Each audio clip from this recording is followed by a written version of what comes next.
we've tried this.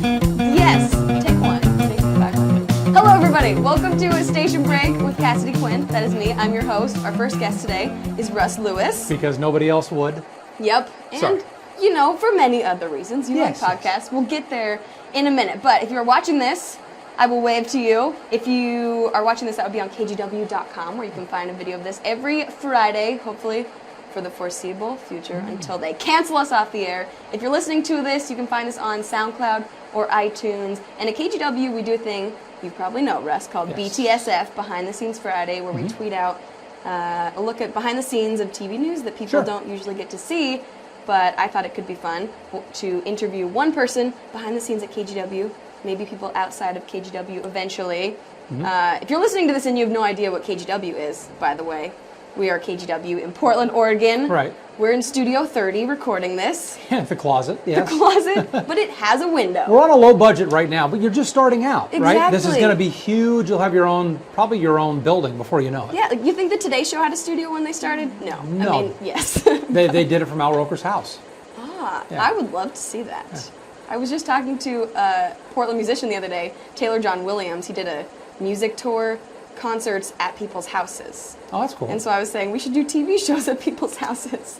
Yeah, well, yeah. Well, can we start at your place, though? Yes. Because mine's a mess. Great. Mine is actually not a mess for once. I had to clean because they were coming to fix my windows this week, so had to clean it so they wouldn't tweet out that Cassidy Quinn is a mess. You got to be careful. When you're big on social media like you are, you're also vulnerable to social media. Yes. Just saying, you got to be careful. Speaking of social media, if you have somebody that you think we should interview on this podcast or questions you want to ask, you can always tweet at KGW News and at Cassidy Quinn. That is me with the hashtag Station Break or hashtag Station Break KGW. But some people tweet hashtag Station Break and it's not related. So okay, we're calling the Station Break. I like the name, and I'm real happy to be your first guest. Thanks. How many people did you go through?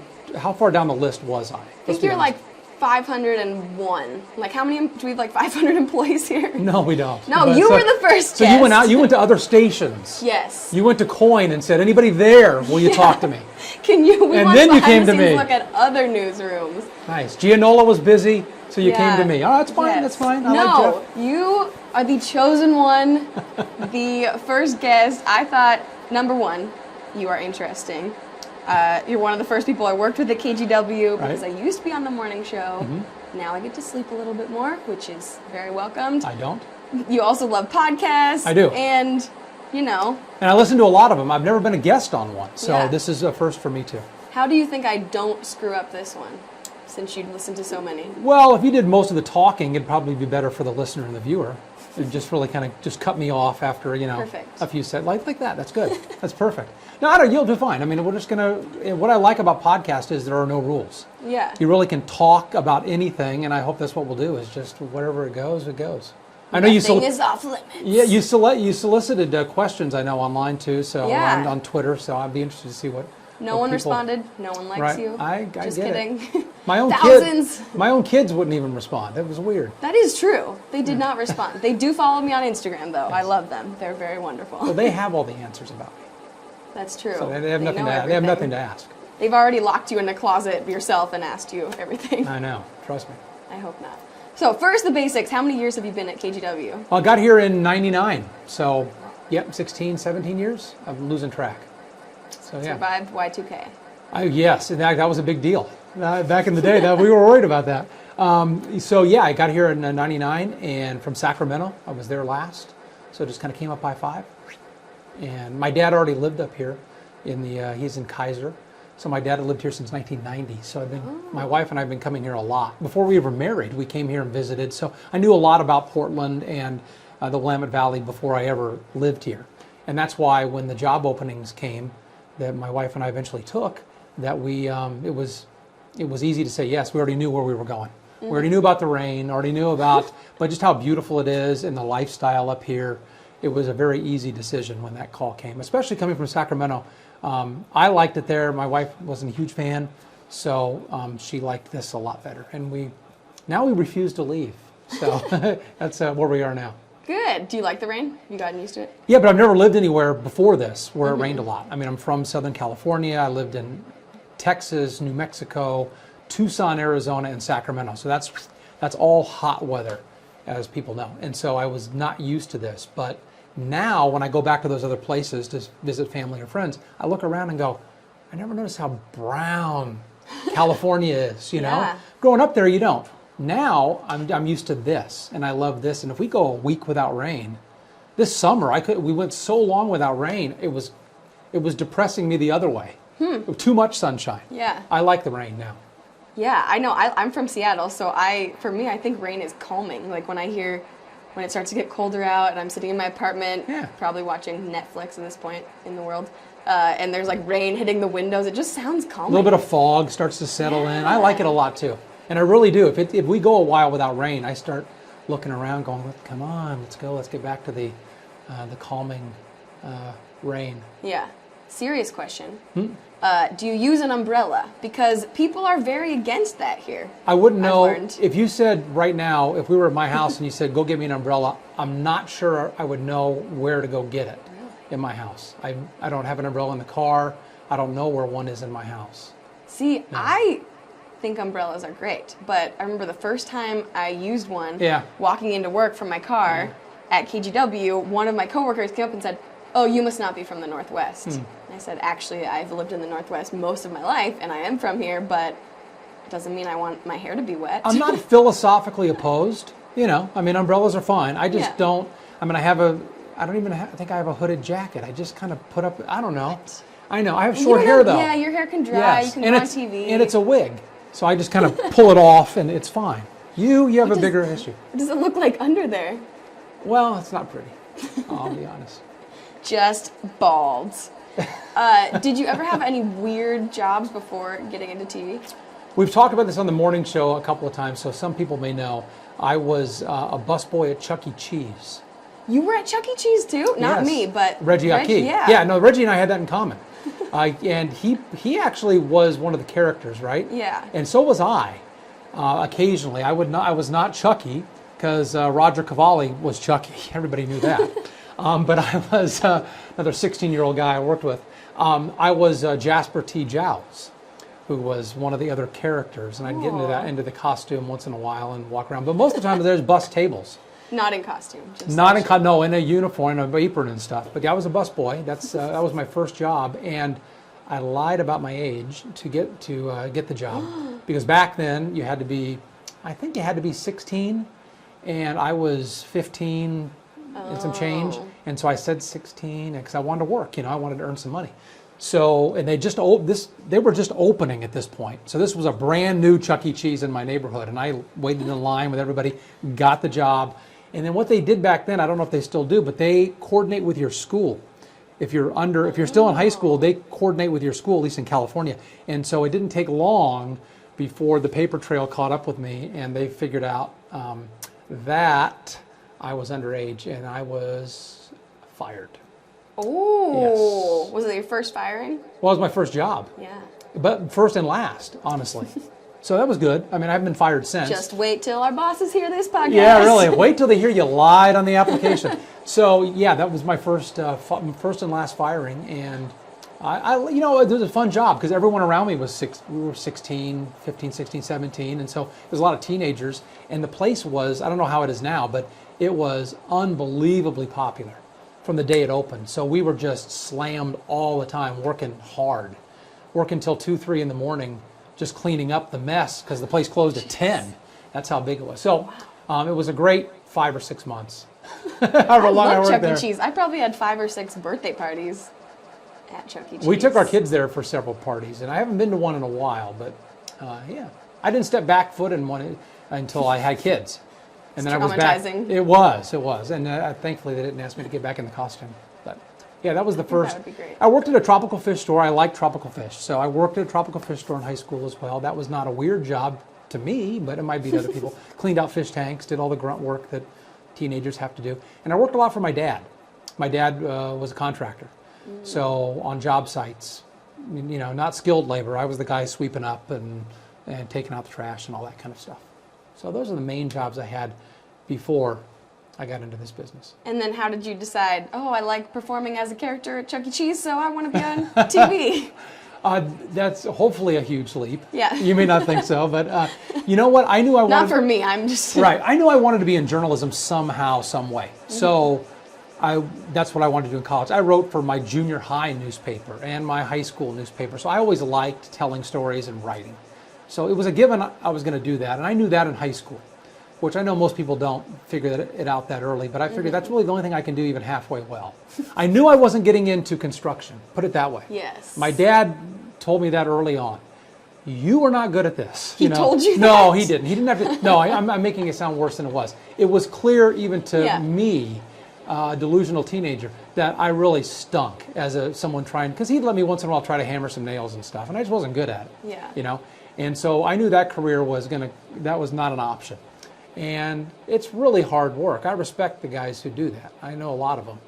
So anyway, journalism, I liked that a lot. And so when I was looking for colleges to go to, and I ended up at New Mexico State University in lovely Las Cruces, New Mexico. It's a smaller school, but they had a great journalism department. I went and checked it out, drove out from California, checked it out, and the department head took me around and showed me, hey, we have our own TV station here. We do a newscast every night. Our students anchor it, and they're the photographers, and they produce it and direct it. Everything technical, everything on air, the students did. Reporters, anchors, everything. So we have that. You can be a part of that. We have 2 radio stations here, and the students are the disc jockeys. So you guys can, you can do NPR type news, or you can be a rock and roll disc jockey if you want. 2 stations. And we have a student newspaper, and you can do that as well. And I thought, this is a place I can figure out what kind of journalism I want to do. Because I really didn't know that part. I didn't know if I wanted to do the TV thing or if I wanted to be a newspaper guy or a radio guy. So I got to try them all. And that's why I love New Mexico State. It was a long way from home, and it's a small town, Southern California to a small town in New Mexico. So that was interesting, getting acclimated to that. But when I got there, they let me, just like he said, they let me try everything. And I gravitated toward the TV because of the adrenaline rush. Someone laughing at us. See, I told you it has a window in here. That's true. Our Studio 30 has a window. Yes. People are going, even our own colleagues, our coworkers are going, what are they doing in there? Yeah. It's the first one. That's true. When I got in this morning, Bruce at the assignment desk said, why are you here so early? I said, oh, yeah, you have no idea what I'm doing. But you'll find out when it's on the internet. But you know what? In college, in that first TV broadcast class, they had a camera sitting on a tripod, much like this one right here, but it was connected to nothing. It was just sitting in the corner of the room. And the professor, who was the same department head who gave me the tour, he taught that class, and he said, all right, here's what we're going to do today. He said, there's been a fire, and he hands us a sheet with, I don't know, like half a dozen facts. And he said, okay, you have 5 minutes. You're going to be doing a live shot in 5 minutes. Now, that camera was not connected to anything. There was no real live shot.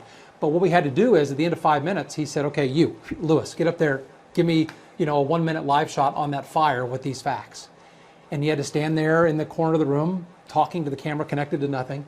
And that was about as nervous as I've ever been. And there was nothing on the line except, the professor just told me to do it. And I think that was the first time I realized this is a job where it's going to get the heart pumping. There's nothing like live TV, I think, for that.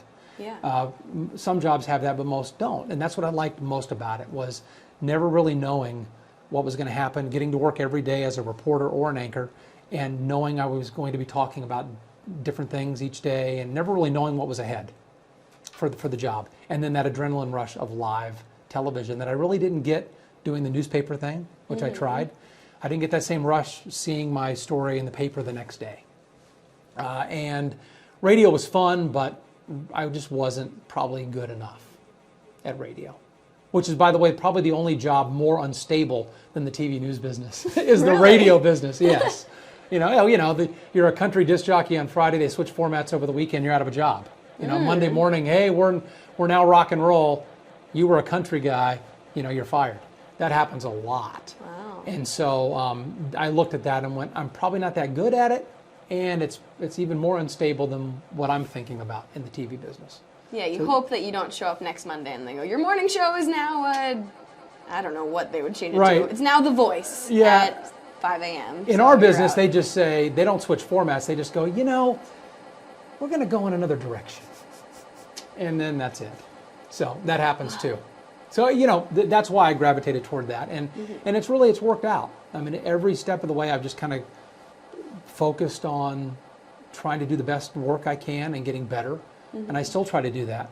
I'm still happy, as insane as the hours are on our morning show, I'm still happy to get up and come into work every day. I enjoy my job. Some days it's more frustrating than others. Some days it's more work than others. But I always, at the end of the day, I'm always happy that I'm still doing it. Yeah. And it's been a few years. I'm not going to tell you how many, but it's been a few. Well, we know how many you've been here, so. Yes, and just to add, I was at other stations before that. Yeah. So it's been a few. So people always see you, obviously, Monday through Friday on Sunrise and on the noon show. But what is your day like? Besides when people are seeing you on the air, you're probably doing other things. Sure. You mean while I'm here or after I leave Yeah. here? Oh, well, I'm here. I get here in roughly a few minutes before 4 every morning. We're on at 4:30. It doesn't give me a lot of time, but I can start looking through the scripts I'll be reading. You know, our producers are really the hardest workers. They've been here since 10, 11 at night, the night before, putting together the newscast. I know you know this, but they're writing all those stories. Our newscast in the morning is the end of their workday. It's the start of mine, but the end of theirs. They've been working hard all night. And so I start to, as Brenda and Steph do, we start looking over the scripts we're going to be reading on TV. We don't look at that script for the first time as we're reading it on TV, because that's... You hope not. Right, yeah, exactly, because that you're not going to probably read it as well as you would. So we start looking over those scripts, and that's what I do, is I spend the first 20, 25 minutes just getting through some of them, and then out on set I have a tablet computer that I'm looking through, looking ahead, because we're on 2.5 hours. There's a lot of scripts, and not everything's done. We go on the air at 4:30. The stuff in the 6 o'clock hour is not done yet, so you can't even look at that. I don't think a lot of people realize that it's the morning show, more than any other newscast, is just constantly evolving. And so scripts change, and scripts aren't written yet. Things happen, things happen at 5:30 that, they weren't in your newscast. They hadn't happened yet, and now they're in there. And so our producer is furiously trying to get that into our newscast. Because if you think about it, when we're on the air, 4:30, 5:36, the East Coast is pretty much in full swing at that point. The stock market's opening up, things are happening, government's open, so news stories are actually breaking during the newscast. That's very challenging. Most of our other newscasts here are a half hour.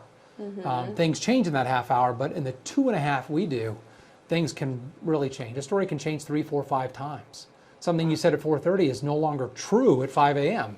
It's changed completely, and at 5:30 it's changed again, and at 6 it's different again. So that's a challenge, to constantly keep on top of the scripts, both for the producers and for the anchors. Yeah, that's crazy. So what time do you wake up in the morning? I get up at about 2:40. Oh, I didn't go to bed until 2 o'clock a couple nights ago. Yes, that's what I used to do, and that's what I still do when I'm not working. I wasn't doing anything exciting, by the way. I was editing videos on my couch, so it's not like I was out doing something. I'm the same fun. way, though. I'm a true night owl doing this shift, because that's my job. But if I had my choice, I'd do just the opposite clock of what I do. I'd go to bed at 2, 3 every day, and then get up about noonish. Would be nice. I know. But I have kids too, so it's impossible. This shift is I always tell people, it's a great dad shift. I have 2 teenagers. When I started this shift, they were babies, and it's been great, watching them grow up, being there for carpool, every event, everything, because I'm done with work at 12:30 in the afternoon. Yeah. So I don't miss anything as a dad. So I've maybe sacrificed a little bit for myself doing this shift, but for them, I get to do everything that needs to be done. That makes sense. See, maybe when I have kids, eventually, I'll like the morning shift. I know it was fine, obviously. When it was my job, I did it, but I like being able to get a little bit more of a normal sleep schedule until I have to have babies and mess it all up. It's challenging. I get asked this a lot. Do you ever get used to it? Because I've been doing it. I've been doing the morning shift since 2001. So we're 14 years in on the morning shift. And you know what? I haven't ever really gotten used to it.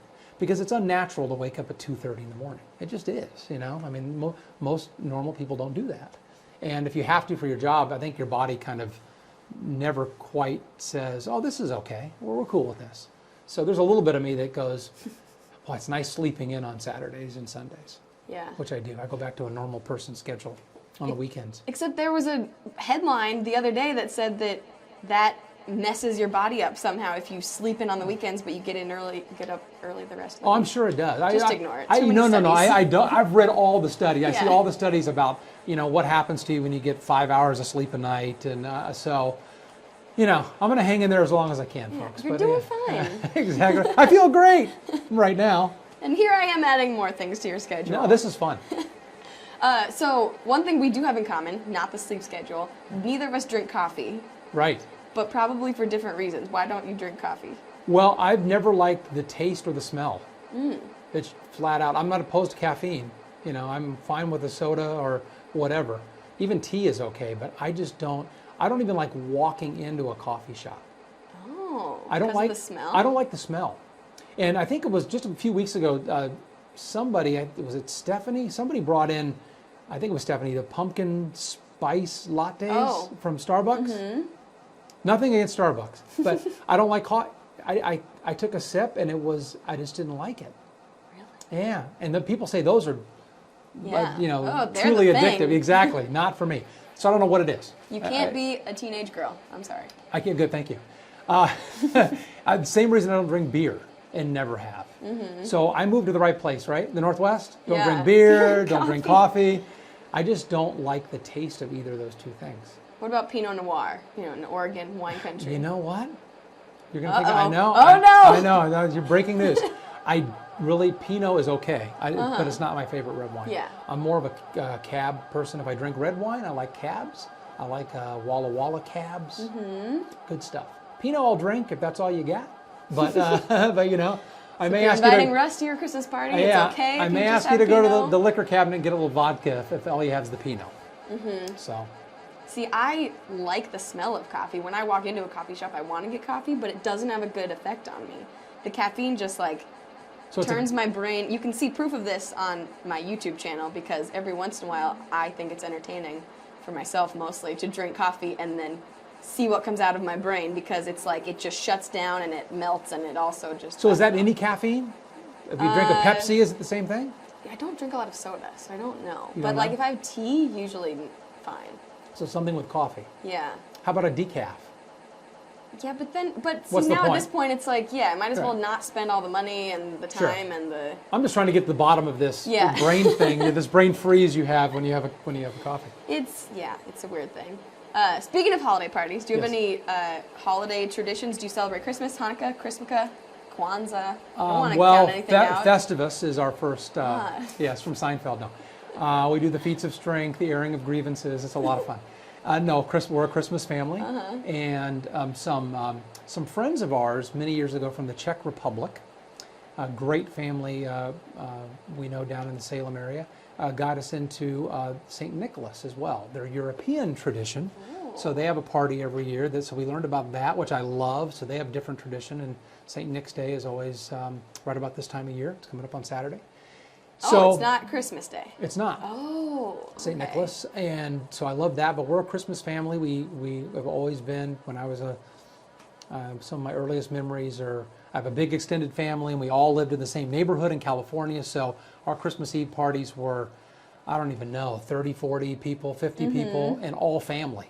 Just everyone was having kids at the same time, and all my cousins and grandparents and parents and aunts and uncles. It was great. So I love this time of year. I do. It gets hectic. That's the thing I don't like about it is so much. It seems like so much pressure is put on everybody to do so much. Not just the parties, but the gifts and the tree and the Christmas cards and all that. And it's all kind of crammed into about 3 weeks. So when you have a job and kids and stuff, it does get a little hectic. But I think my wife and I, as we've gotten older, we've gotten better about that. We put less pressure on ourselves, and we start early, and we just kind of parse it out, and we're not as stressed at the end as we have been especially when you have little kids. Yeah. And you're doing a lot more, I think, when they're little, as you'll find out someday. Yes, someday. Yes. Now they're teenagers. It gets a little easier because now they have to help. Before they just said, it's Christmas, yay, and now we say, hey, help us hang the ornaments, would you? So. And they actually have to get you a present instead of you buying something. This is from Mom. Exactly. But we love Christmas in our family. We just did the tree the other night. The earliest I think we've ever done the tree right after Thanksgiving. It was and now we've got it down to a pretty good science. I set mine up on Thanksgiving because Oh. I couldn't spend Thanksgiving with my family this year because they were my brothers across the country, my parents were out of town. So, and that was me pointing up to Canada. Oh, nice. Yeah, well, north. Canada. Sure. That's Were they in Mexico too, or yes, just Canada? Yeah, Okay. and then in the ocean. So I went out to lunch for Thanksgiving with a couple friends, and then afterwards I was like, well, I might as well set my Christmas tree up because it's time. So I think that was definitely the earliest I've ever set it up. But you'll spend Christmas with everybody. Yes. Yes. Yes. I know your family's very tight. Yes. That's a great thing. I mean, that's the best thing about Christmas is a lot of my family's still in California, my sister, my mom, but my dad's up here. We've gone to California the last 3 Christmases, and we hadn't been down there for 10 years before that.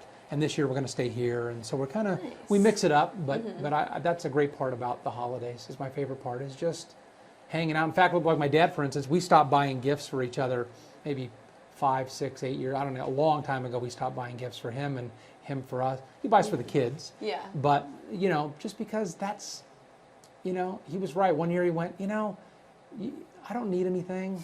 You don't need anything. This is about family, and it really is. So some of the adults have stopped giving gifts. That takes some of the pressure off, and it really kind of gets it back to what's important. That's just spending time together. Is there anything that you really do want for Christmas this year? Boy, those hoverboards are pretty cool. But I know I'd break my neck, so I'm not gonna go there. Aren't they illegal in some places now? They should be, I think. I don't know.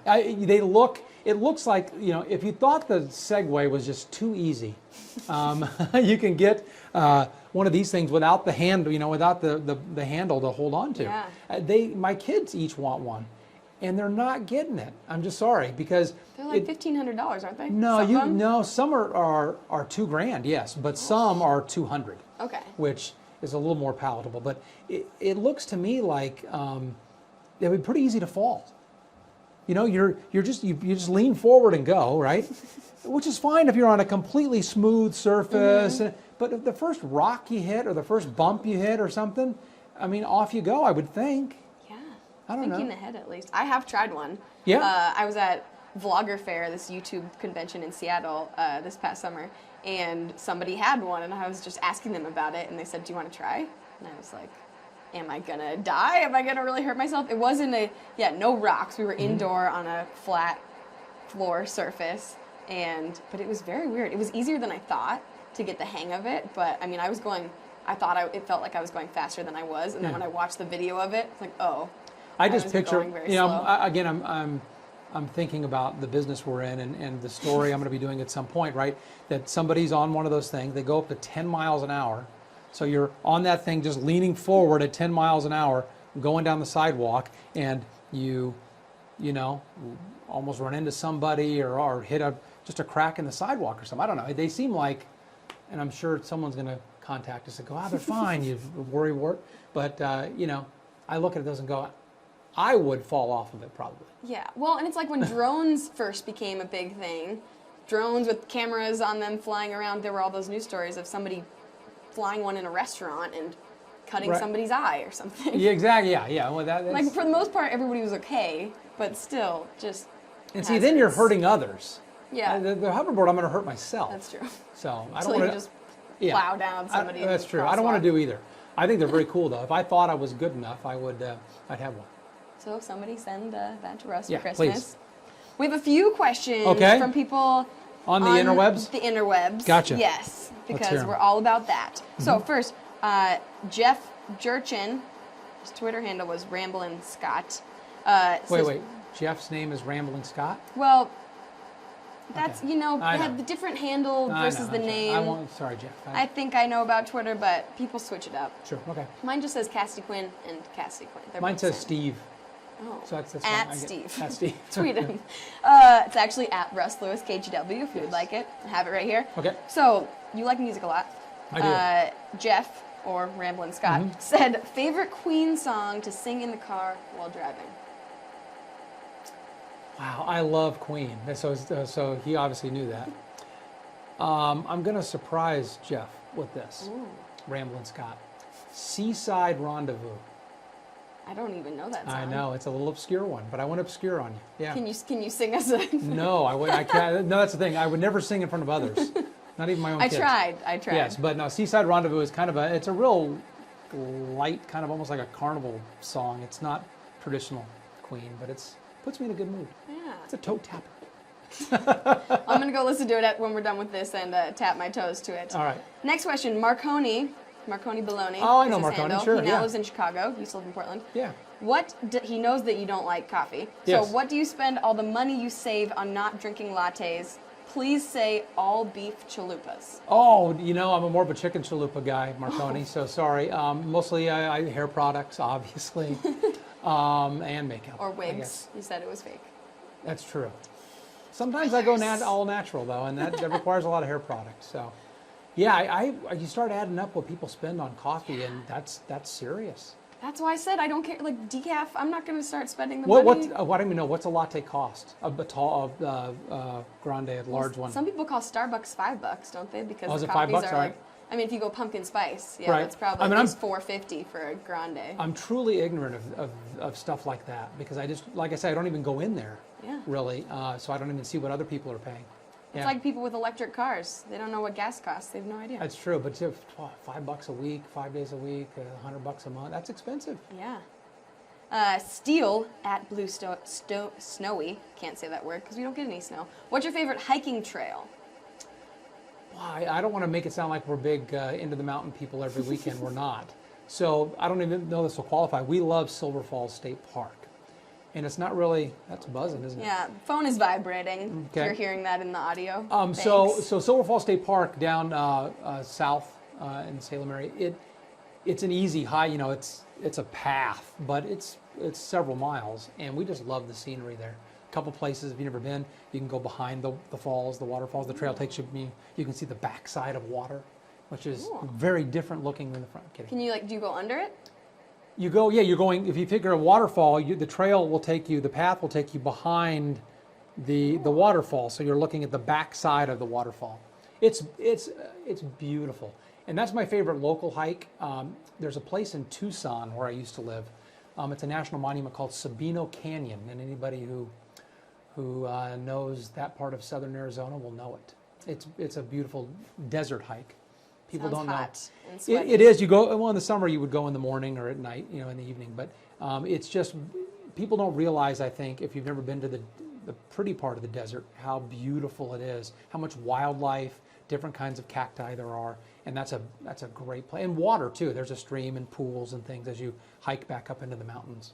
Very cool. Sounds pretty. So if you're ever in Tucson, Sabino Canyon. Sabino Canyon. Everybody there knows it. Just ask. Yeah. Maybe someone's watching this from Tucson. Same person, Steele, said if you could have any hair color, what would it be and why? You said you spend the money on hair products, but not any coloring. I'd probably go more blonde again if I yes, which I used to back in the 80s. California boy. It was the 80s. Some natural, some not. So I'd go more blonde. You wouldn't go like crazy color or something? Not frosted blonde. No, I would no. What do you want? Orange or something? Or? Yeah.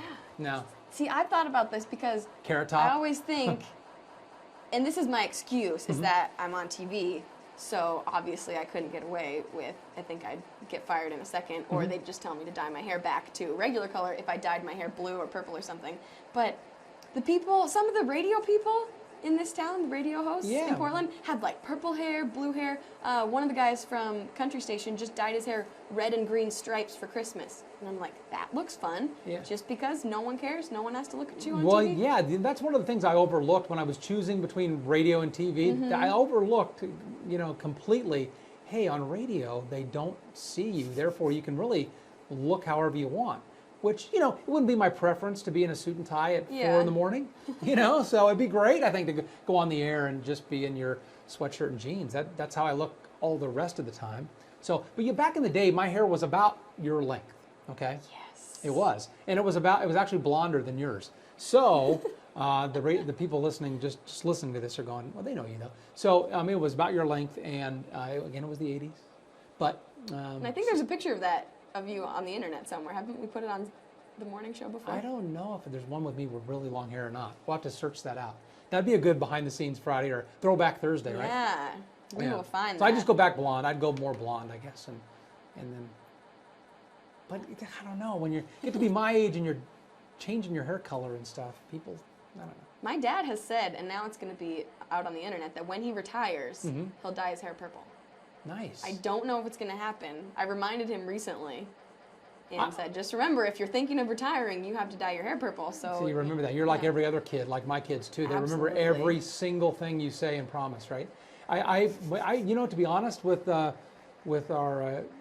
questioner there, I may have to I'll be washing the gray out of my hair at some point. So that may be my next color. Yeah. Just whatever the natural is, just getting the gray out of it. Not going to go Anderson Cooper on us? No, if I looked like that, I would. But I don't, so I won't. Yeah. He makes it look good. That is true, yeah. Most things, though. Next question comes from Siobhan Bolton, who used to be your producer I love Siobhan. on the morning show. Yeah. I love her and I miss her. And speaking of comfortable things to wear on TV shifts, she wasn't on TV, but she had like a heated blanket and I know. just Well, this wonderful. newsroom is like an icebox, so Yes. I love it, but most other people don't. I She's in don't. Dallas now, so she checked in Yeah. from Dallas. What did she say? She said she wants to know, what was your favorite story to cover? My favorite story. Yeah. Well, This now could go either way. I know you're going back a lot of years. I'd have to think of that. I couldn't pick. I couldn't pick one. I don't think. One thing that always sticks out with me is one day when I first got here. I grew up a Laker fan. Don't hate me. But I mean. And that's the end of this podcast. Yeah, really. for today. Yeah, Thank you. we're done. The viewership just dropped off to zero. You know what? So I grew up a Laker fan growing up down there, and so one day I got sent out from here to cover the Lakers when they came to town, and so I interviewed Shaq, I interviewed Kobe. That's when they were both playing together. Rodman was on the team then, and so that was for a Laker fan, that was a fun day. I'll tell you what, I got to go down in 2000.